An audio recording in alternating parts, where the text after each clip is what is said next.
Hey guys, Mark here, Cornerstone Training Systems, and I'm doing another video on shoulder pain. And I know I've posted quite a few videos on shoulder pain in the past couple days, but I had a couple of you email me questions. I just wanted to drive home this point. So let's get a couple terms out of the way. The DMS is the deep myofascial system. So this is things kind of like your rotator cuff, your deep hip rotators, anything that's primary goal is to stabilize, or primary function is to stabilize or centrate a joint. And the SMS is the superficial myofascial system. And these are your big muscle movers, your lats, your pecs, your glutes, quads, abs, anything that is primarily, that you'd work out in a gym, basically. Like anything that's going to help you move weight with good force. Okay, so those are the primary muscle systems I want to be talking about. Now I want to look at the nervous system. So we get the PNS and the SNS. These are both part of the ANS, the autonomic nervous system, which is controlling involuntary function of the human body. The PNS is the parasympathetic nervous system, and this is like your rest and digest. And then you get your SNS. This is your sympathetic nervous system. This is your fight or flight. So these are responsible for innervating different groups of muscles. So the parasympathetic nervous system is innervating the deep myofascial system. And so when you get upregulation of the parasympathetic nervous system, you're going to get more input to those deep myofascial systems, or those stabilizers.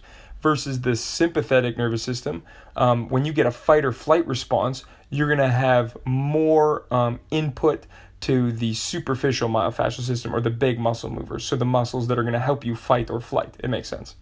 Now let's just take a look at the difference between the deep myofascial system and the superficial myofascial system.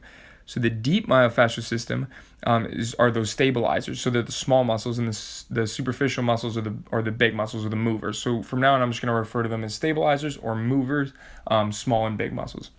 And so the deep myofascial system, or the stabilizers, are tonic. And what tonic means is they're always on. And so your rotator cuff is always on, centrating the joint. And that's its primary goal.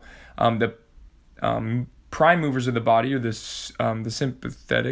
superficial myofascial system, is phasic. And what that means is it comes on in phases. So an example of that is like your pec major.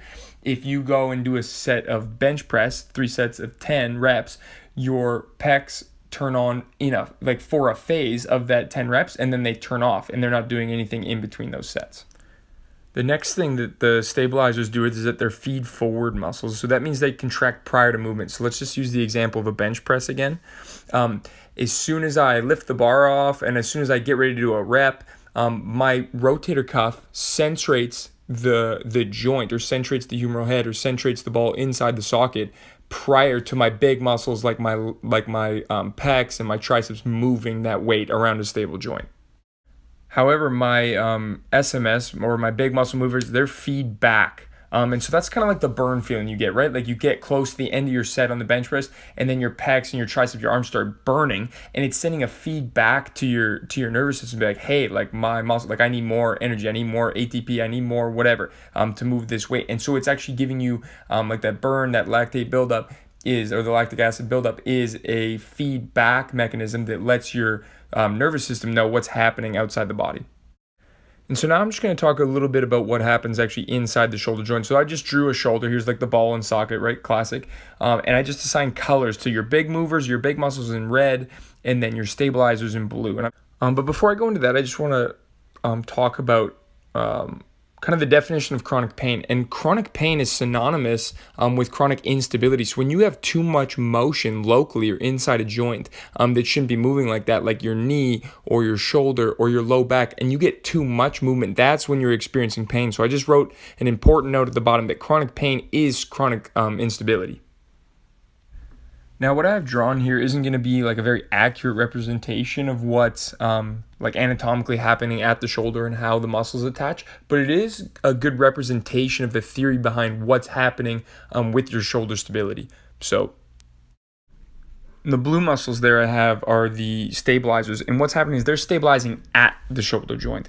And what happens is when you get an onset of pain, whether that's from improper exercise form or an actual like traumatic experience, like some sort of impact when you're playing sports, is you get pain. And what pain's going to do is it's going to send a fight or flight response back to the nervous system. And so the sympathetic nervous system starts being like, whoa, we need more activity. So I'm going to send nerve signals down to my big muscle movers.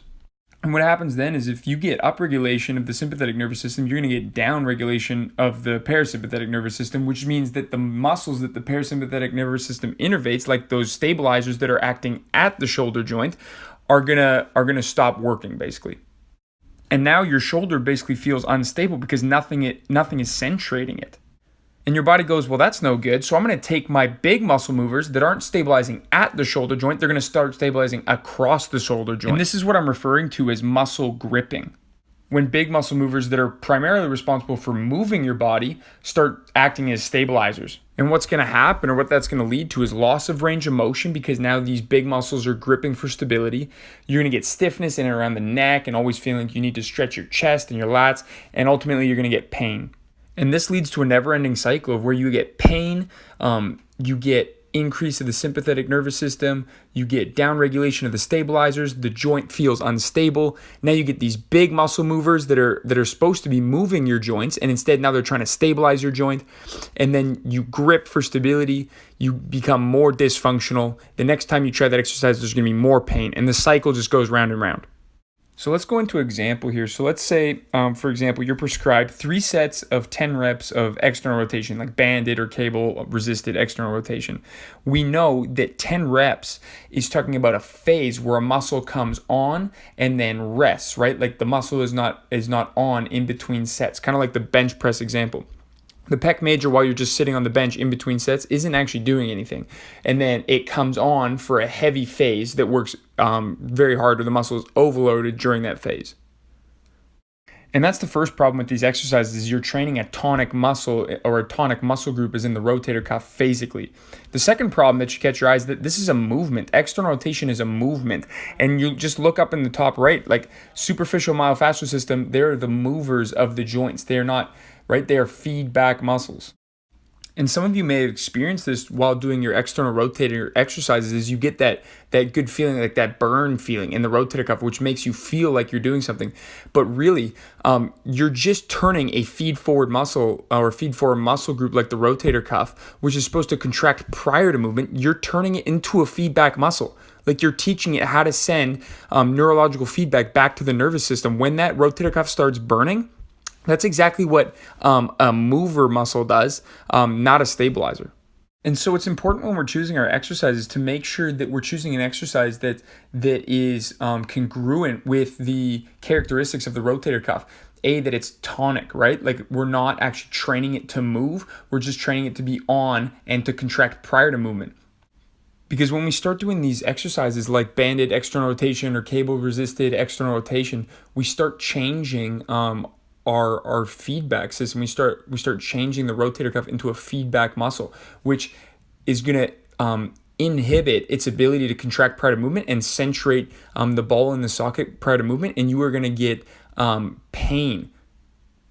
And yeah, guys, thanks for watching this video on the rotator cuff, and I hope you found it useful.